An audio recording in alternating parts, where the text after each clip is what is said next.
Assalamualaikum warahmatullahi wabarakatuh. Perkenalkan, nama saya Cut Sylvia dengan NIM 250802031 dan dalam kesempatan kali ini saya ingin menjelaskan tentang ilmu politik, khususnya dari pendapat para ahli, sejarah, hingga perkembangannya dari zaman ke zaman. Ilmu politik ini nggak hanya mempelajari tentang pemerintahan maupun partai, akan tetapi juga mempelajari tentang bagaimana cara manusia mengatur kehidupannya agar dapat hidup dengan lebih baik. Secara sederhana, ilmu politik adalah ilmu yang mempelajari tentang bagaimana kekuasaan digunakan untuk mengatur kehidupan masyarakat agar dapat menjadi lebih baik. Ilmu politik ini gak hanya sekedar ilmu, akan tetapi juga bentuk cerminan dari bagaimana cara manusia berjuang untuk mendapatkan kehidupan yang lebih baik. Ilmu politik ini juga selalu hadir di sekitar kita, misalnya dari pemerintah yang mengambil kebijakan hingga kita sebagai masyarakat yang menyuarakan aspirasi kita.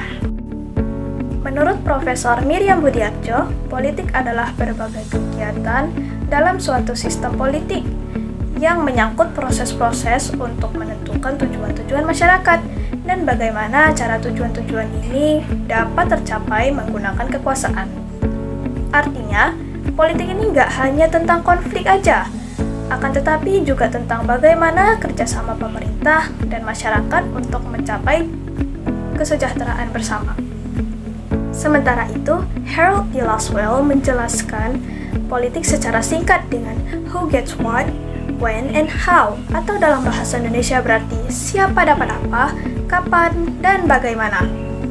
Definisi ini menekankan bahwa politik itu tentang pembagian kekuasaan dan sumber daya dalam masyarakat.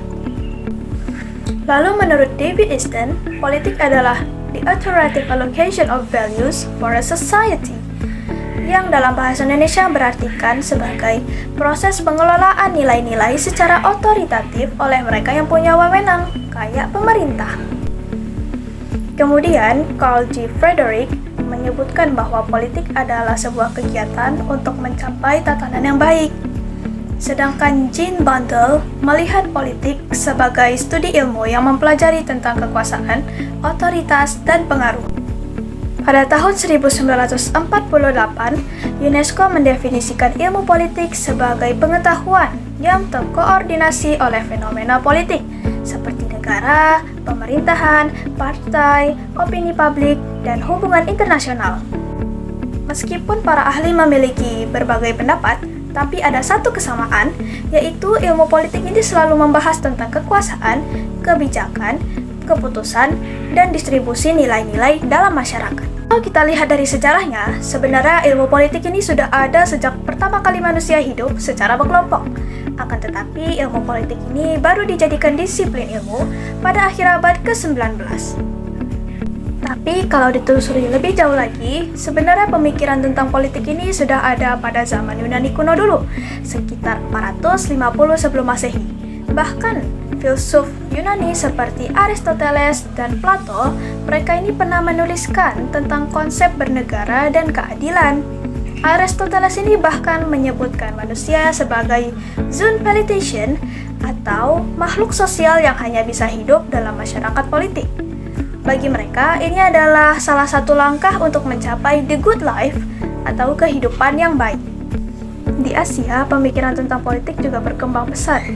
Misalnya di India, pada 500 sebelum Masehi lalu, ada karya bernama Arthasastra yang berisikan tentang pemerintahan dan strategi politik. Lalu di Tiongkok, pemikiran seperti Confucius dan Mencius menekankan pentingnya moralitas dan keadilan dalam memimpin rakyat. Mereka ini beranggapan bahwa pemimpin yang baik adalah pemimpin yang dapat mensejahterakan rakyatnya. Lalu di Indonesia, pemikiran politik juga berkembang sejak zaman Majapahit dulu.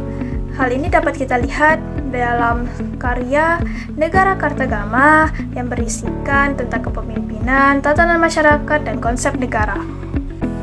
Memasuki abad 18 dan ke-19 di Eropa, ilmu politik ini masih sangat terkait dengan ilmu hukum dan ilmu filsafat.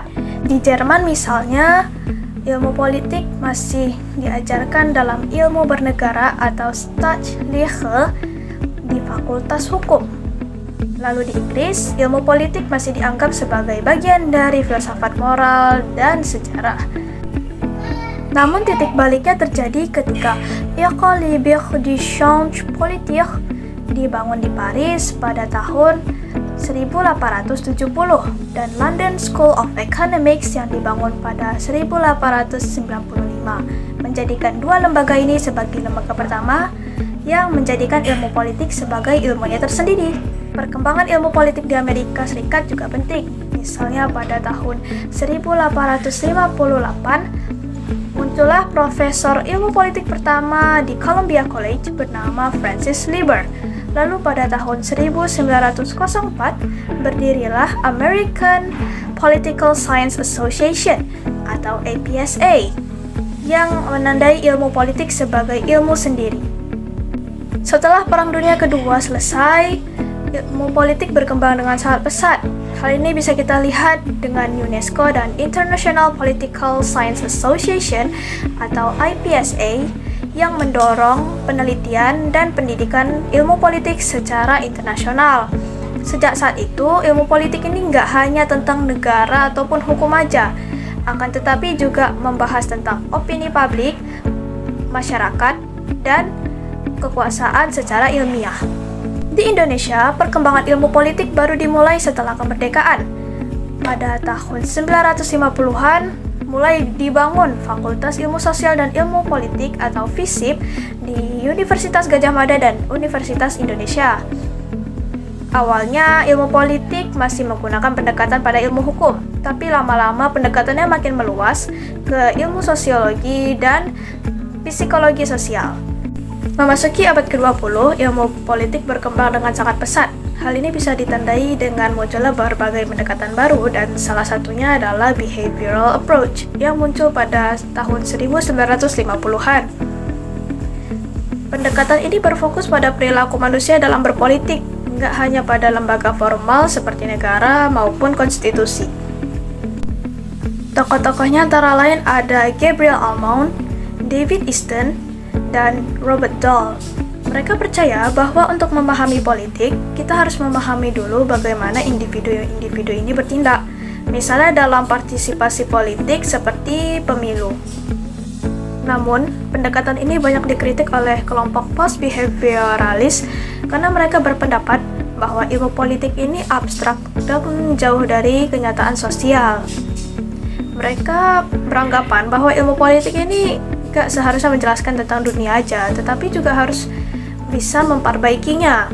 Misalnya untuk mengatasi ketimpangan sosial dan masalah ketidakadilan.